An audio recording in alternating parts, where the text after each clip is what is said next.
everyone. My name is Elizabeth Szynski. I am the program manager for Scale Up Milwaukee. For those of you who don't know, Scale Up Milwaukee is an economic development initiative under the Greater Milwaukee Committee with the simple notion that when businesses grow, good things happen. We're very excited for today's Meet the Masters, not only because it's Dr. Debbie Allen with us today, but we are doing this Meet the Masters in collaboration with two great organizations.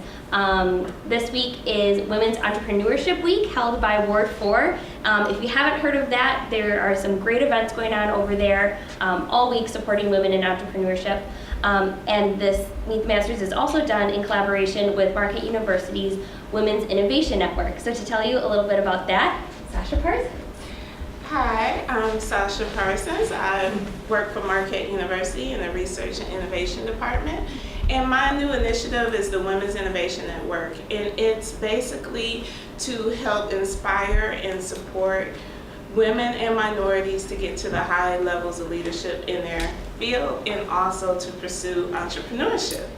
So I'm very excited to hear the presentation today. I love hearing the story of other entrepreneurs, and I know that Dr. Allen has also done a lot to motivate other entrepreneurs and help them find their purpose, and that's one of the things that I hope to do with WIN. So I'm ready to hear some more. So I will turn it over to the master interviewer, Elmer Moore, as we meet the masters. Thank you so much. Good morning.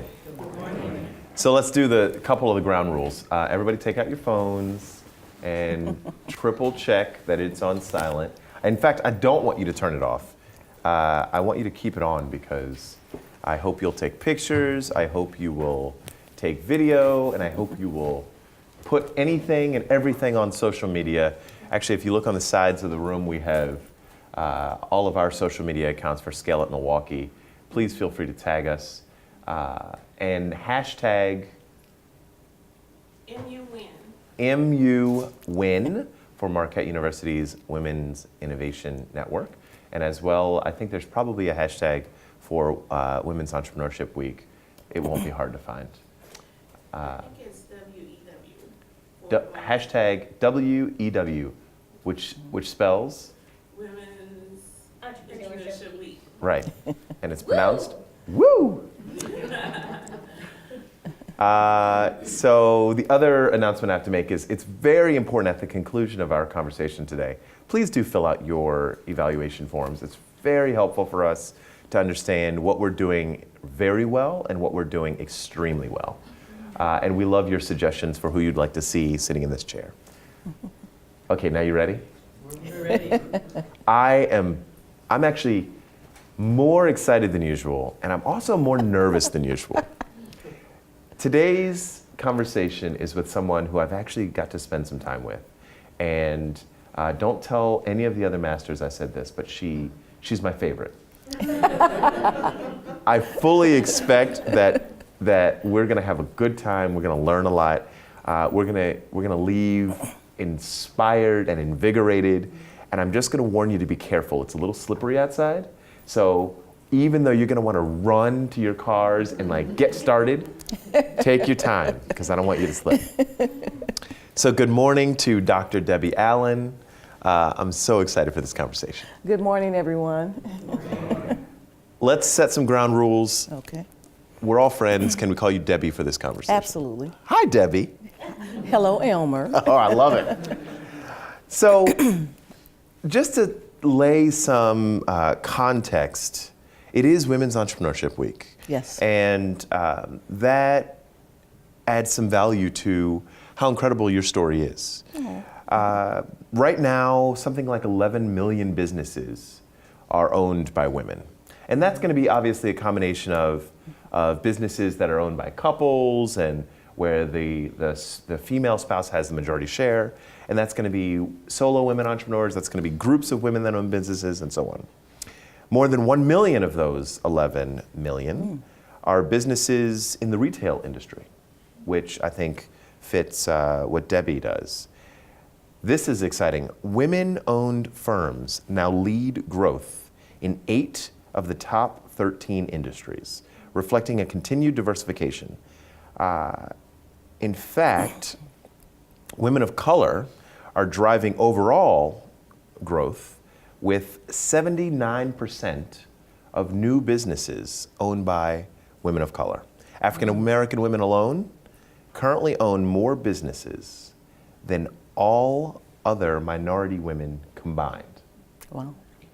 So, you're in great company in terms of ownership, but you are spectacular and exemplary in terms of growth. Let's start at the beginning. You were born in Milwaukee. No, I was born in Spartanburg, South Carolina, Yes. and moved to Milwaukee at the age of 5. And I was so proud of where I was born.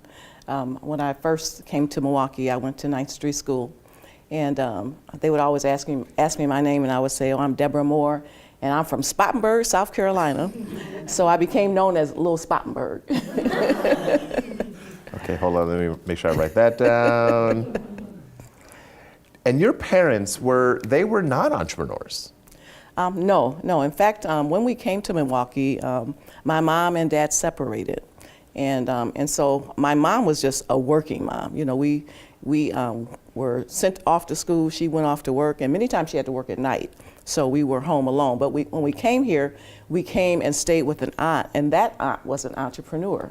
Her husband was a military guy, and he had retired, and she was a retired nurse. So they built but owned and operated a bar, John and Eva's Dream Bar, and was actually on the 11th and Vine area, which is now kind of the freeway because it was taken away because of the freeway.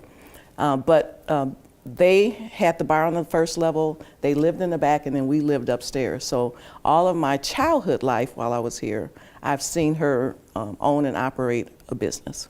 So you had this example of a powerful woman doing something incredibly hard. Absolutely. But if you came home and said, Mom, I'm going to start a bar, what would her reaction have been? It's like when I came home and said, Mom, I'm going to start a McDonald's. I'm going to buy a McDonald's. And she says, what? What about 30 and out? So at that particular time when I first purchased McDonald's, my first McDonald's restaurant, I had worked for Wisconsin Gas Company for almost 20 years.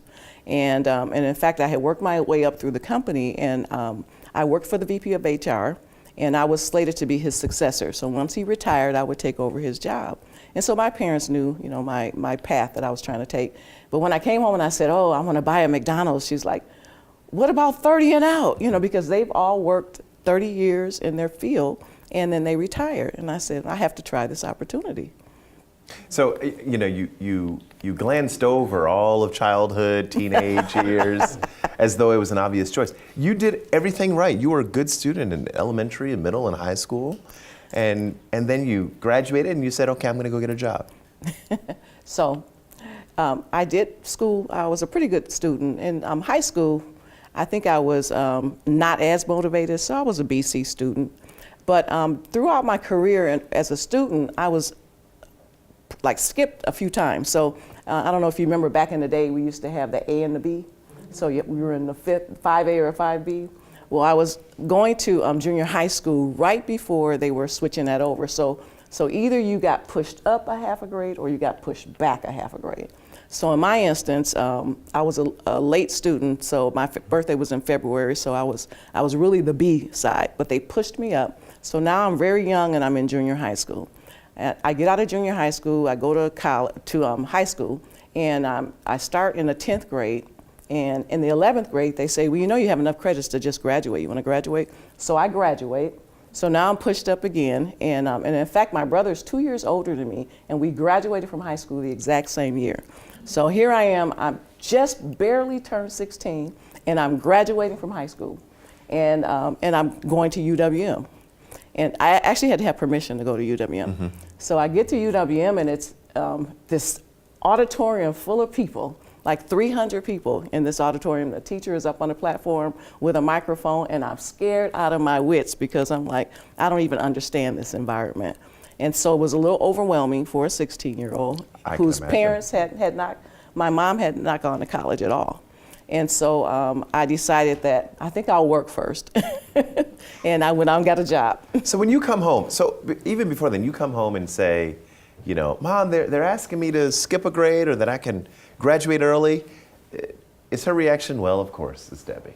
Or is it, wow, you're special. I mean, what's the tone in your house? I think it's of course, it's Debbie, because anytime I would do something and I would go home and I say, Mom, so how did I do?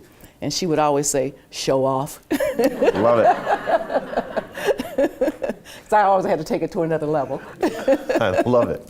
So I feel like rushing through things, going fast is a theme, and being a little bit of a show off is going to be a theme. And always ahead of my time. You know, always ahead.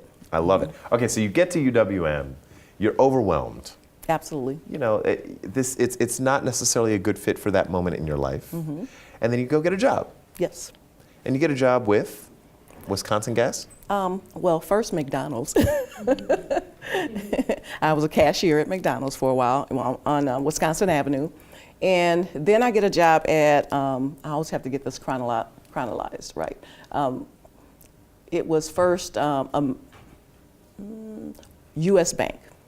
U.S. Bank. So I became a MasterCard authorizer for U.S. Right. Bank. And from there, I went to the American Red Cross. And so I remember when I was at Red Cross, I thought it was the best job ever. I made $5 an hour, but what was so great was that I walked in the door with 4 weeks of vacation. I was excited about that. And I was a word processor. That's what I did. And I was the worst speller ever. So back then, there were no computers, there was no spell check, there was a MAG card. I don't even know if y'all know what that means. A MAG card machine. So you type and you press a button and it spits out the input, and if it's wrong, you gotta type it all over again. Right. And so I saw an opportunity to work at Wisconsin Gas in customer service. It was a face-to-face customer service center at Capitol Court. And it was a part-time job, but my strategy was this. I was making $5, this job was $10. I could work 30 hours here, still make more money and work less hours. And then hopefully find a way to work myself into the company on a full-time basis. During this time, so you're already thinking strategically about what you're going to do with yourself. Absolutely. Did you have a side hustle? Did you say, you know, I'm pretty good at, you know, baking some cookies. I'm going to sell these cookies on the weekends. Was there any part of you that thought, I'm going to figure out some other ways to make money? Absolutely. So I had business cards. And so I'm a singer. And I had a business card with a grand piano on it, and I would offer to sing at whatever event you had. You could even hire me for your funeral. You can prepay me. I'd make sure it was taken care of. I'd make you proud, okay? That was one business that I had. And then the other one was called, they both were called Nevada Enterprises, but the other one had to do with throwing parties. So I would rent out pool parties. I would rent out Lincoln Park's pool and then just throw a pool party for friends and whatever, and bring food and charge money for people to come in. So, you know, I do pretty good research, and these kinds of off-the-books enterprises aren't obvious to find, so I like to hear about them. Tell me about the first time you ever made your own dollar. Oh, the first time I made my own dollar was with Nevada Enterprises. Yes. With the singing. Singing. And I was singing for weddings. And they paid me a lot to sing for, well, it was $100. I thought it was a lot at that time. They That paid is me a a whole lot lot. to sing this one song. Do you remember what song it was? I gotta remember. It's one with Luther Vandross, because I actually did a duet with someone. Wow. Here and Now. No, I'll remember it in a little bit. And feel free to just break When I out. figure it out in song. Yeah, just jump on it. I have known to do that. Been known to do that now. We won't stop. Oh, and by the way, this is meant to be a conversation. So when you have questions, please do chime in. So you've got your side hustle. You make your way to a part-time job paying $10 an hour at Wisconsin Gas. Correct. Things are going really well. Yes. Why mess it up and go to school? Well, because by that time, I had found my way into a full-time job. So here's another strategic move I made. So the part-time job was paying $10 an hour. It was in customer service, and I dealt with people face-to-face. There was an opportunity to go full-time in the customer service department, but it was in a call center environment. But that job only paid $8.50. But I could add 10 more hours, get insurance, so then I made that strategy move, and I said, okay, here's my way of getting into the company full-time. Then at that particular time, I'm also involved in church. And the particular church that I went to, the minister was just phenomenal at promoting education and development and just, if you can't find a job, make a job. He just really pushed us to be our best selves. And he said, if you buy a Cadillac, you need to own the house with the garage to put it in. You can't buy a Cadillac and put it on the street, park it on the street.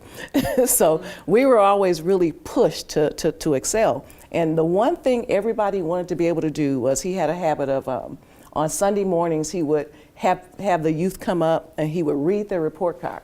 And he would read the grades off. And everybody wanted to be the person that stood up in front of the pulpit while he read their grades off, and everybody clapped and gave him accolades. So we were working just to be able to get our report card read in the class. So we were really pro-education. And then his comment was he always told us, it's not about what college you're going to go to, or if you're going to go to college, it's what college are you going to go to. So there was no ever an assumption that you would not go to college. That was your lot in life. You had to do that. So I was pushed, and I said, hey, I got to just get in school. Even though I'm working, I got to get in school. So I think I'm the best person at taking advantage of tuition reimbursement. So I rode that wave forever. So you're working full time. You're going to school. You're hanging out. You're throwing pool parties. You're singing at weddings and funerals and every other kind of event. Yes. But in the back of your mind, you have an idea. And that idea at that time, I think, was 30 and done, 30 and out, right? Yes. So there eventually, more and more opportunities come to you. You keep rising up the ranks at Wisconsin Gas. You're put on special projects. There's more and more attention given to your excellence. When you're going home on the weekends, having dinner with your mom, how does she feel about what you're telling her you're doing? Is she excited about the plan that you're working, or does it deviate from what her expectations were for you? It didn't deviate from her expectations, but I'd have to say that she was always engaged and interested in what it was that I was doing, and then always kind of felt like, what are you doing now? It was kind of the thing, I know you're trying to do something bigger and better and grander, because that's just how you operate. So now what is it? Now what is it? And that's what was happening with our conversation.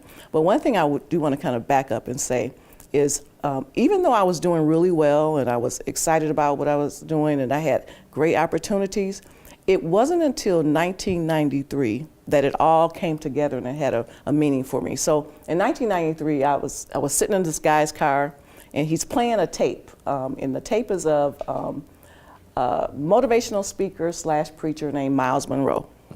And I'm listening to this tape. Now I'm in the car because I'm really trying to get a date. Well, you were in the car. I think you got there. Yeah. So I'm listening to this tape, and I'm like, well, who is this? And he says, oh, that's Miles Monroe. And so I'm listening more and more. And I said, can I borrow that tape? So he speaks on vision and purpose. And the more and more I began to listen to him, the more and more my life began to have meaning, because although I was doing some good things, I didn't really sense that I had a purpose or a contribution that I was making. And so he challenged me within those videos to really look deep and dig deep and figure out, why did God make you?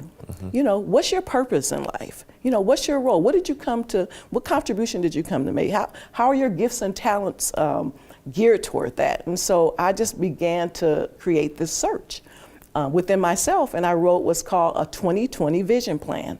And it's just my book, but it had my vision for my life. And so I had a vision for where I wanted to be financially. I had a vision for my education. I wanted to get, at that particular time, I wanted to get my master's. I had a vision for the position I wanted within the company. I wanted to become the VP of the HR department. I had a vision for, owning a business. I wanted to own 3. I don't know where the 3 came up. I think Right. from the religious side, it probably came up from the Father, Son, Holy Ghost, Trinity.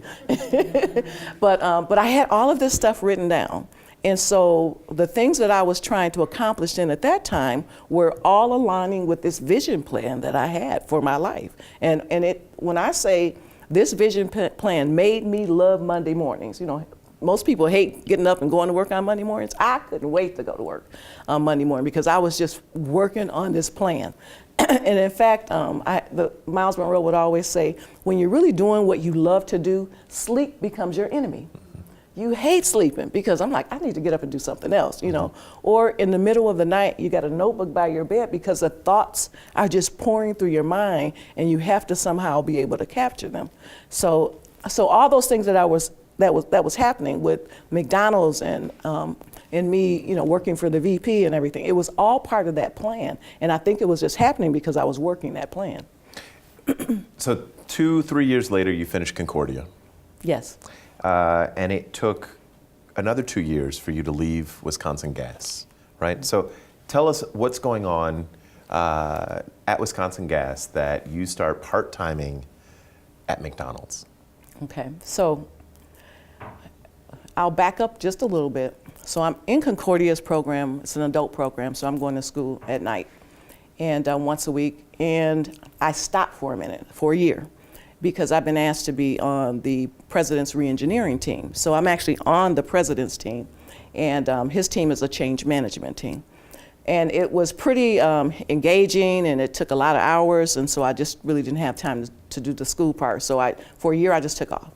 And once I was done with that re-engineering team, it was a pretty high-profile position, and I was identified to run a department that they were creating. So I went right from there into managing a department of internal and external consultants. So my VP says to me, well, you could pick your team, and I'm not going to tell you who to pick, but here's a few suggestions. And so one lady had a double master's, excuse me, and she actually used to run the HR department. She was the director of HR. I'm like, you're asking her to work for me? Mm-hmm. You know, I don't even have a bachelor's yet. Okay, so I picked this lady that has a double master's because I'm thinking, oh, she's gonna really work hard for me, boy. Mm-hmm. And then I pick others that have bachelor's degrees, and then I sit back and I think, you know, I gotta really hurry up and get my degree so that I feel like I'm adequate. You know, I have this whole team and they're all, you know, just well educated. So I just rush back and I go and finish my degree at Concordia. In fact, in order to do it, I was taking classes at MATC and at Concordia. I was taking electives at MATC, and then I was also taking classes at Concordia so that I could graduate. And I graduated in 1996, jumped right into a master's program and graduated in 1997. So I just felt I had to accelerate that. And you were the first class executive MBA.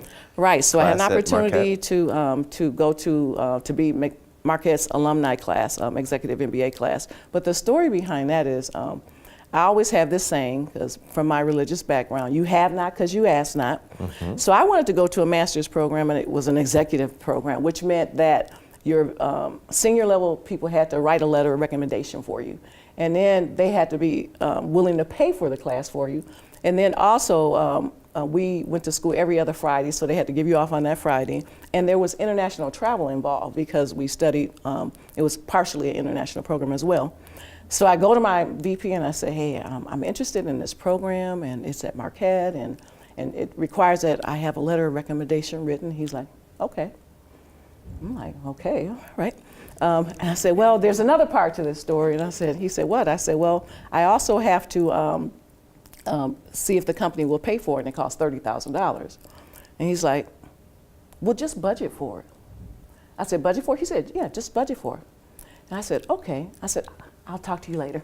I had to hurry up and get out of there because I'm like, I don't know if you know what you just said, but before you change your mind, let me get out of here and go. And so I have to say that probably the program is an 18-month program. Probably for the first year, I didn't tell a soul I was in that program at the gas company because I'm like, somehow I'm thinking they're going to come and take this back away from me. And actually, I found out that the only other person that was allowed to go to a program like this was the VP of Finance. So once people really found out I was in the program, the company had to create now a program that allowed someone to go every year. You know, but I didn't care about it. I was like, I'm in. You're in. You're in. But you were telling us, so you know, McDonald's comes calling you. So so I'm in this MBA program, and I actually have a friend that's from Milwaukee that works at McDonald's Corporation.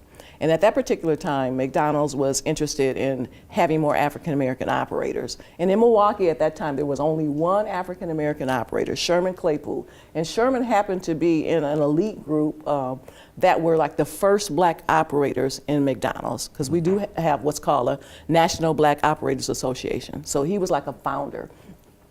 So we only had one here, and they were looking for operators in Milwaukee and Chicago. So she said, you should apply. And I said, oh, okay, I'll think about it. So while I was getting my MBA, I was researching McDonald's. And so it's funny because my cohorts would say, you know, we're sitting here getting an executive MBA program or MBA education, you know, we're trying to be CEOs and COOs, and you want to run a McDonald's? I'm like, yes, you know. So once I was done with the program, I actually applied and I got accepted. And so part of the program is, once you're accepted, is you have to work in the restaurant night and weekends. And they'll tell you, don't give your day job up, because at any point in time, they can say, we're no longer interested in you. You can say you don't want to be a part of this program. So there's this agreement that, you know, you really don't have an agreement. And so what I did was I worked my day job 50, 60 hours sometimes a week. And then on nights and weekends, I worked in the restaurant. And I remember thinking to myself, my team must think all I own is black and white, because all I wore to work every day was a white shirt and some black pants. But they didn't know when I was leaving, I was going and putting my little tie on for McDonald's or whatever.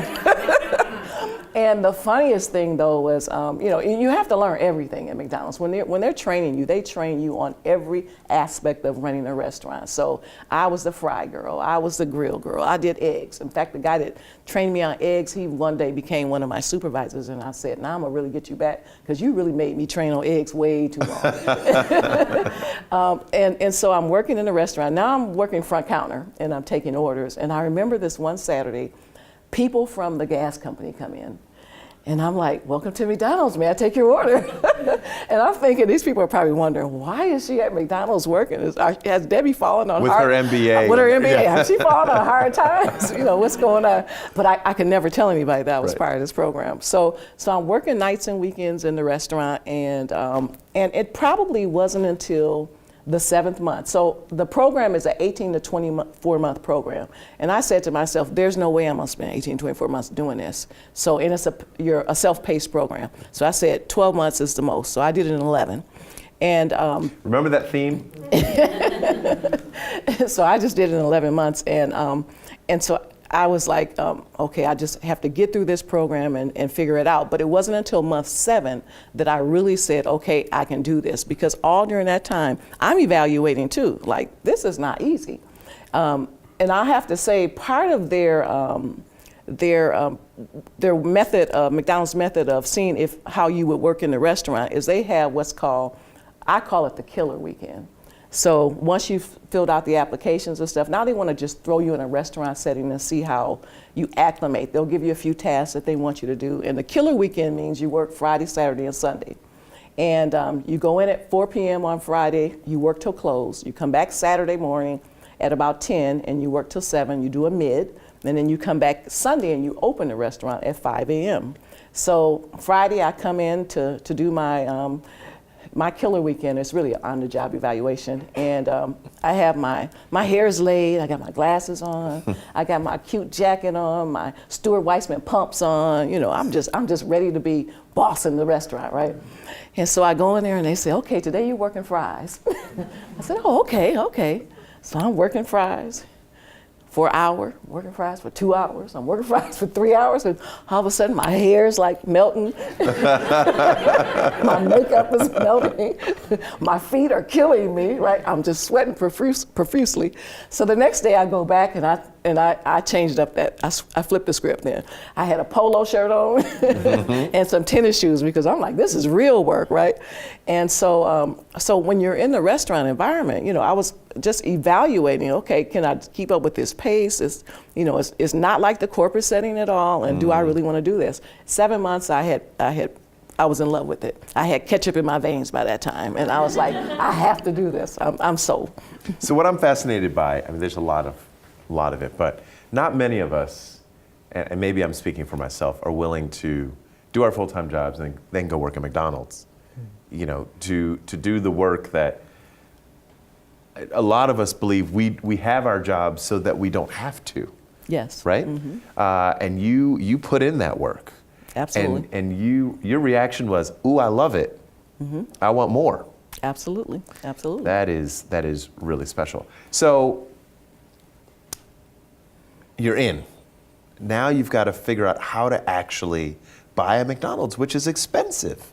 You know, everything it says, you know, nowadays it's a $45,000 franchise fee. It requires, to start a McDonald's, it requires liquid capital, around $750,000.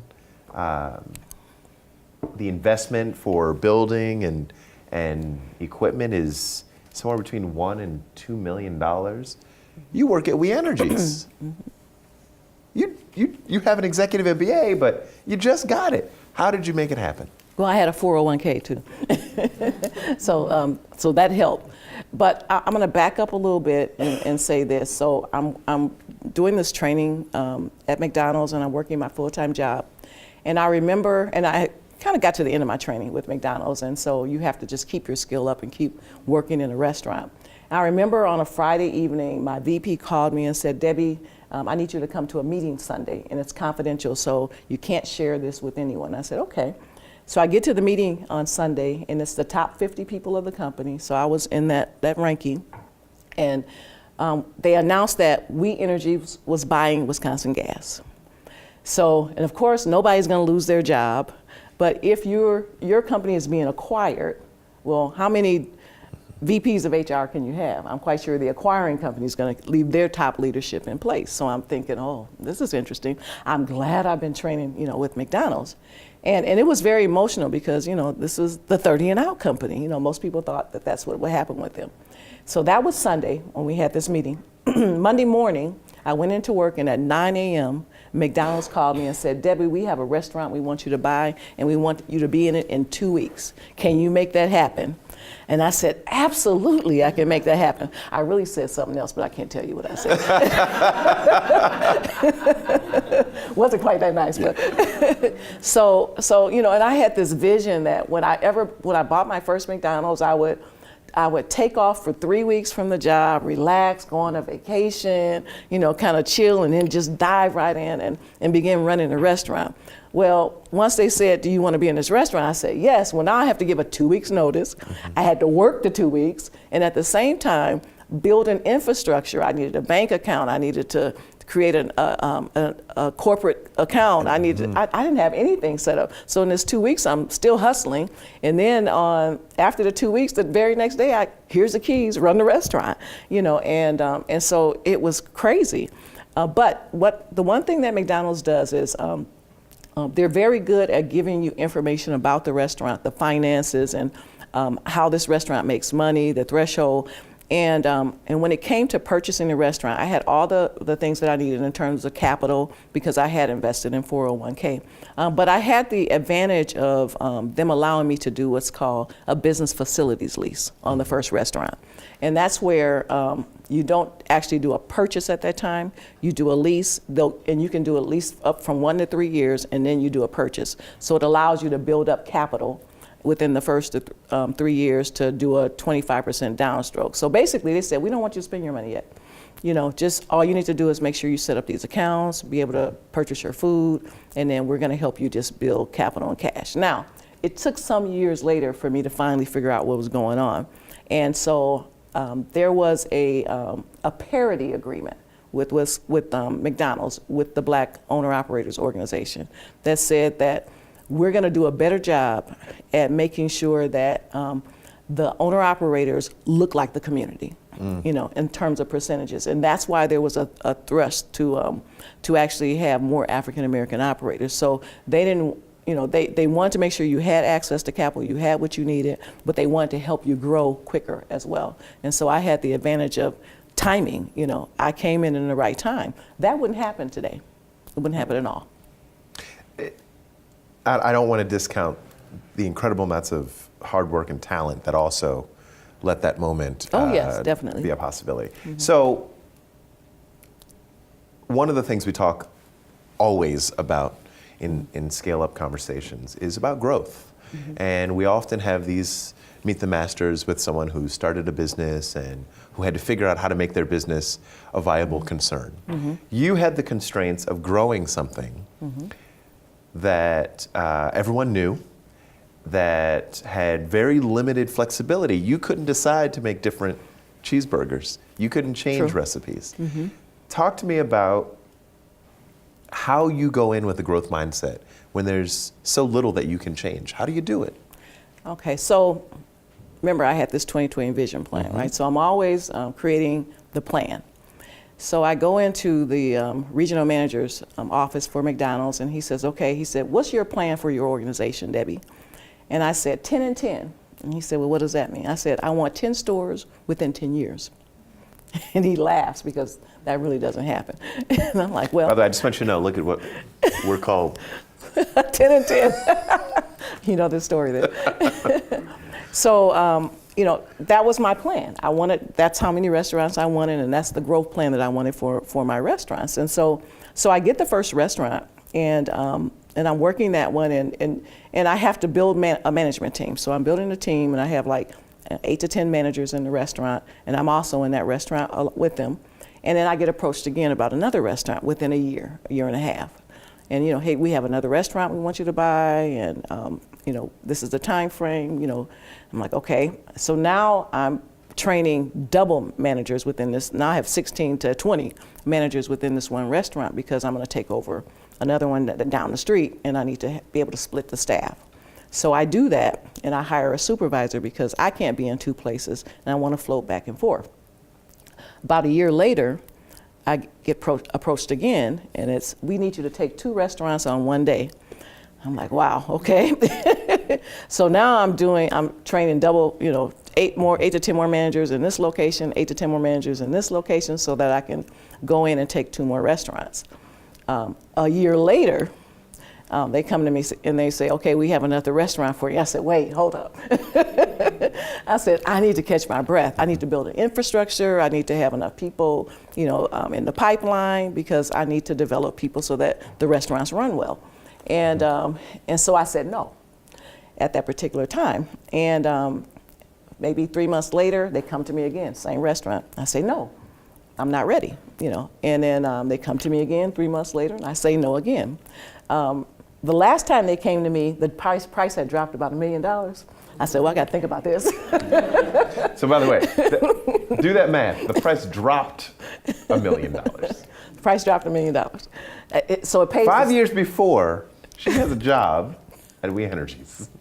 Now she's looking at things and the price drops $1 million, and so she decides to jump.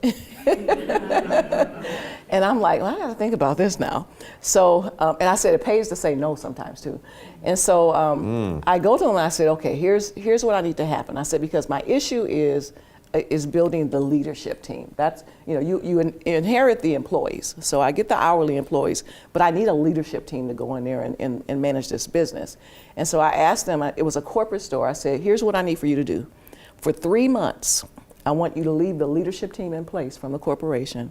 I'll cut back a check to you for that team, and that'll give me those additional 3 months to develop a team. And so that's how I took over that fifth restaurant. But I like to tell this little funny story too. So then I married an operator, another McDonald's operator, Steve. So Debbie Allen, Steve Allen. You know, we were a team. Steve had 3 restaurants, so we got married, and now we have 8 restaurants, right? And we go in and we meet with McDonald's, who were pretty pissed because they didn't know we were getting married. But we got married, and what I didn't know was that there can only be 1 operator of record. So if you both are licensees, only one person's name can be on the franchise documents. So McDonald's says, well, Debbie, that needs to be you. I said, okay, that's fine. And then they said, well, and now you have to create an entity, because he had an entity, I had an entity. Now we need to create one where we can move the restaurants into this one entity, and my name is on all the documents for this. So he said, and they said, well, the structure of the entity is Debbie needs to be 80% ownership, have 80% ownership, Steve has to have 20. And Steve was fine with that as long as he could be president. I'm like, knock yourself out. You can be president, I have 80%. I'll be vice president, you know. So we formed this entity, and they're like, and by the way, we need you to take another restaurant. I said, oh, okay. So the restaurant was in our backyard. You know, it was a Walmart, and it was very close to one restaurant. So you just don't want another operator in your market. So we took over that restaurant as well. And then maybe about 5 years later, I divorced Steve. I took all his stores. But we Kidding, not kidding. I always just say I'm kidding. But I did divorce Steve, and I did get all the stores, but it was our agreement. So now I have all the stores, you know, and then I purchased one more, and that's how I got the 10th restaurant. So Which didn't take you 10 years, though. 8 years. 8 years. Remember that thing that we're 10 talking and about? 10. 8 years. So we're coming to the very end, and I'm sorry that I did all the talking. Of the many things that we've heard from you, one of them is that you are disciplined about setting a vision. Yes. I would love to hear your advice for all of us and everyone in the audience about how to do that effectively and how to make sure that we can live up to the visions that we set for ourselves. And what happens and how to react to the vision changing. Because your vision was vice president of Wisconsin Gas, and you became vice president of Nevada Corporation, right, with 10 McDonald's. Tell me, Right. How do we do that? So this is kind of interesting. So when I was creating my 2020 vision plan, I struggled with really understanding what my purpose was. You know, so, you know, I knew there were certain things I like to do. So the one advice that I give to people is just begin to list what are all the things you want to accomplish in life, and begin to put your vision down for those things. You know, whether it's career-wise or family or education, put those things down, and then I begin to list under each category, who do I need to know? Do I need a mentor in this area to be successful? Do I need to educate myself in any way? Do I need to take any seminars or anything like that? Are there any books that I need to read? Are there any experiences that I need to go and acquire to be able to do this better? You know, whether it's volunteering, whether it's taking on a part-time job in that area just to test the waters and see how it feels. So for every category that I was interested in or vision that I had, I created this list of things to do, and I worked that plan. It's funny because I would speak back then at different places, whether it was church or just community groups. I would always talk about vision and purpose. Now, I'm struggling with vision and purpose, but what I knew about it was that once I was on this path and this plan, it was so invigorating that it just gave me meaning and purpose and a direction, you know, to my life. Now, remember, I'm the religious girl, so I believe in tying religious principles into things. So the one thing I had always said was, even in the Bible, it said, write the vision down, make it plain, so that those who read it can run with it.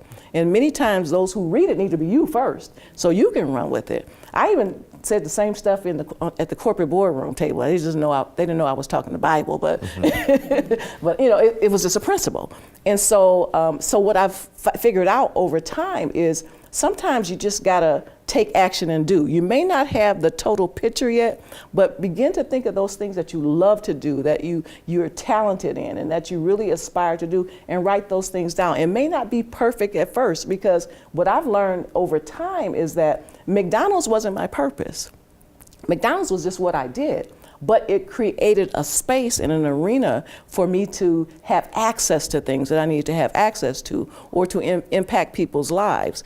At Wisconsin Gas Company, I gained leadership skills. At McDonald's, I really learned how to lead people, be an owner, understand financials. And now what I have is what's called my DNA network, which is, my initials are DNA.